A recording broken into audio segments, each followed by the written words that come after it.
I would like to recognize a very important guest here present. I think I might not get the names correctly. Let me get them. In absentia, Kosi Buso Haboroni, and also in absentia, the Deputy Speaker of the National Assembly, Re Bono Malkudi. Present here, I would like to recognize Me Matsaba. Thank you so much. From the Child Protection Committee. Me Doreen Muji. Muji. Yeah. From Tutos Ikuko. I get to worry. Me Mujo Mumona Bereka Mo Sadik. Limasika. Una motorway.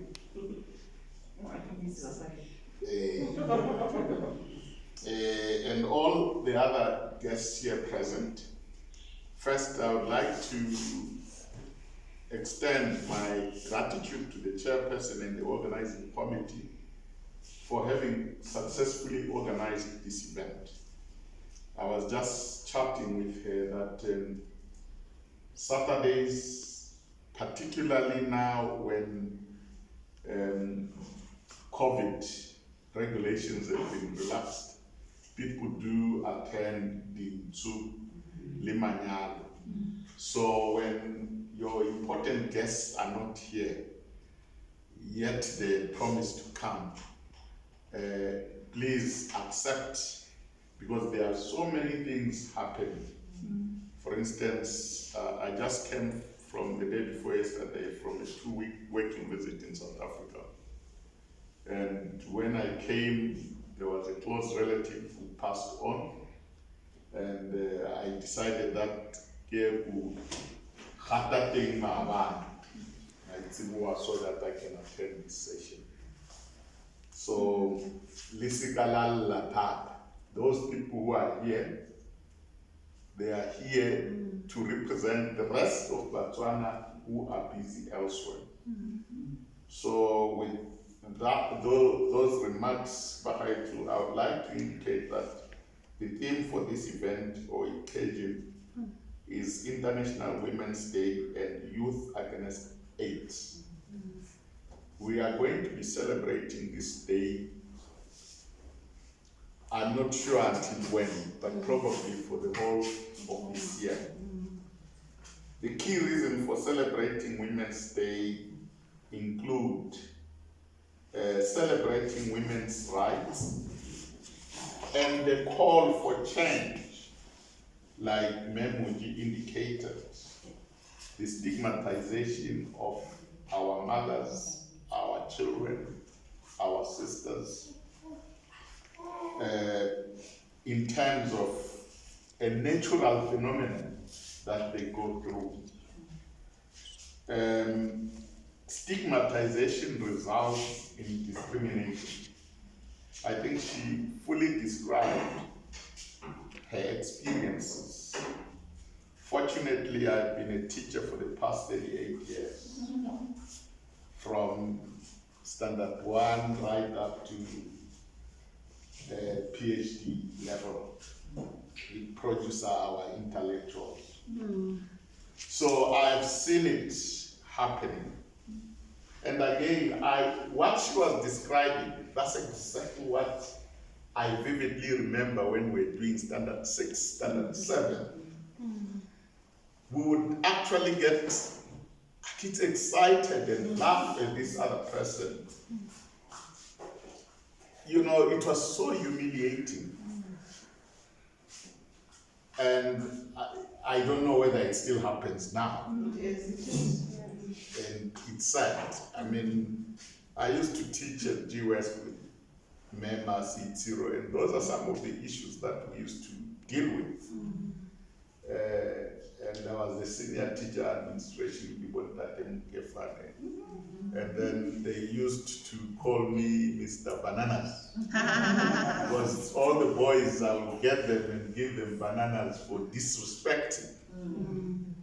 So yes, we need to recognize that women have the same rights like ourselves, like everybody else. In other words, everyone, inclusive of women, vote of no confidence in ourselves. And then these are some of the issues that contribute to gender-based violence. And it's really a serious issue, GBV. It starts with teasing others, humiliating them. That on its own, it's terrible emotional abuse. So basically on this event, we honor women's achievements also across the political, economic, social, and cultural spheres throughout the history. Some of us I am because of a woman. Yes. My mother was a domestic worker. And as a domestic worker, she earned very, very little. But yet she knew the importance of education, sent me to school. And I am because of her. And amongst you here,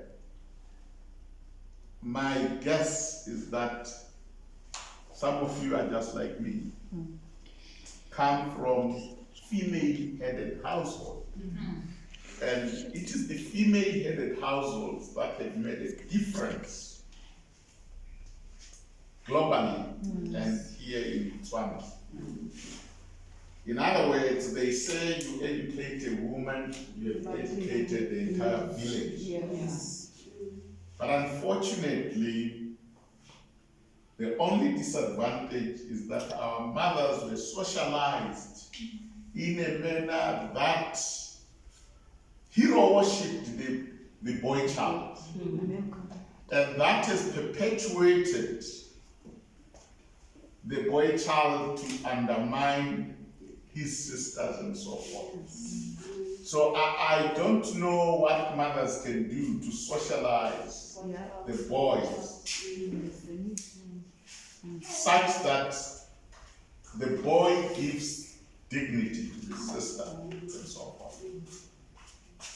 Because I'd say women socializing, I know there are men who also do the greatest damage to the boy child.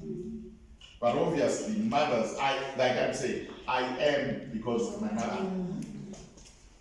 She's your first teacher. Exactly. So it is indeed an honor to recognize women who have achieved great things within their family units, within the communities, and elsewhere, politically, economic, and so forth. I was actually talking to Godson Gatsha, the former minister, our current ambassador. We are working on a study for her MBA on gender in small and medium enterprises in Botswana. What actually takes for women-led businesses to grow and to be sustainable. That's interesting. Yeah, and so she has come back basically to collect data, but unfortunately, politicians, as they are, I mean, the media is making all guesses. And I found him, she said, the farm said, hey, ask me the guy. So, because I'm supervising and mentor, so I'm trying, like, when I hear some of these stories going, now you are going the other way. This is not what you came here for. So it is quite interesting. I mean, she has been a board member of Botswana Open University, where I work, and held various positions as BDA CEO, as Minister of Investment Trade. and of Home Affairs, currently serving our country as an ambassador. That on its own is an achievement of one of us. Yeah. But unfortunately, the pulling down syndrome in all spheres, it's not only in politics, but even economically, Yes. socially. I mean, these are some of the issues that on such an important occasion, we should revisit, strategize on how best can we uplift each other. So Botswana, again, as I indicated, that the theme also includes youth against AIDS. HIV/AIDS is alive and is spreading like never before. Unfortunately, the media and the politicians at times focus on other emerging issues like the pandemic. Yes, it is deadly, it is brutal. And unfortunately now, as we speak, they are now focusing on Russia and Ukraine. And it is women and children who are actually victims of that war. As it is in Syria, in DRC, in Sudan, in Somalia, all over. And more often, it is men who declare these wars. Yes. If you look at the armaments that is being sent to Ukraine, that is being paraded by the Russian army, the aeroplanes, the missiles that the US and everybody else procures, the budget is usually more than that of health, of education, of water, of agriculture. And yet the same leaders speak about food security, speak about good health, speak about the eradication of poverty, and who are affected by all these issues as documented in the 17 SDGs. It's our mothers and our children. So if you imagine the artillery, the amount that is spent in building those missiles, heavy weapons, and so forth. If ever you've seen the ones in North Korea when this young man sits and just admires them. And those artillery or weapons were never manufactured for animals, lions and buffaloes, but they were manufactured for people. And among those people, it is those who don't have guns, who have no access to guns, who are trying to protect children. And those who have guns are well protected, and they are the ones who send missiles. And it's only women and children who get affected. So on the issue of youth against AIDS, Botswana is ranked amongst the top 4 countries, even today, in the world affected by HIV/AIDS. Behind South Africa, Eswatini, Lesotho.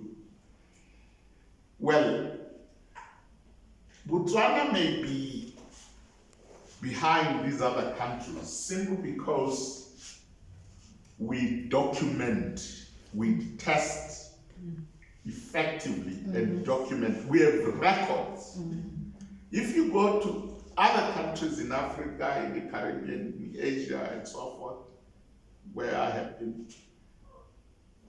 the records are very few, are limited. Completely. Just go next door to Zimbabwe, go next door to Angola, even in South Africa, their HIV/AIDS documentation is unparalleled to Botswana. So at times, don't say, oh, Botswana, the whole population is HIV/AIDS, and so it is because of our records. It's better to document and keep statistics so that you fight the enemy. At least this enemy we can see. Yeah. The enemy called coronavirus 19, it was very, very difficult. And even now, we still fear because it's proving to be endemic. Yeah. In other words, it won't stop, it won't go away. We have to adjust and treat it like a common cold. So among the 370 plus estimated people in Botswana, that was in 2019, 29,500 were young people aged between 15 and 24. The majority of them, 64%, being female. So we applaud Success Capital for actually working on these areas, on gender issues, on sexual health and productive systems, and also on HIV/AIDS. And the small token that is actually going to be handed over remains a small token from a big heart of Success Capital organization. As they indicated, they sometimes use their own money to complement whatever they've actually sought from other partners. As she indicated, partnership is the way to go. And normally, when I was working for the Commonwealth of Organization in Vancouver, we discouraged people from saying beneficiaries. Beneficiaries end up with the kind of experiences that she actually indicated, where people feel further marginalized. Yeah. So in other words, this is an issue, this is a challenge, this is a problem in society. It's not her problem, it's not her problem, but it is our problem. So in finding ways to solve the problem or to mitigate the consequences, as she spelled out, the consequences are far-reaching if we do things wrong. So they are part of us, they become partners. I am a partner, she is a partner, she is a partner. So this is why now when we work on programming some of these issues and monitoring and evaluation, it is important that they participate. They are partners in our activities, and in terms of the logical frameworks, they will actually assist to bring about the right outcomes and eventually the impact that organization like Success Capital will make in terms of touching lives, making that difference. Actually, even in the Bible, that is what is we are called upon to do that. So Bahaitu, I would like to thank you, and I hope today's small donation will touch a life. And I encourage Success Capital not to get tired, but to continue mobilizing resources so that another person can actually be relieved of the hardships or the pain they go through. With those remarks, I thank you all for coming, and may 2022 continue to be a blessing. And the COVID-19, it's until Yes. and let's continue fighting and observing the protocols. Thank you very much.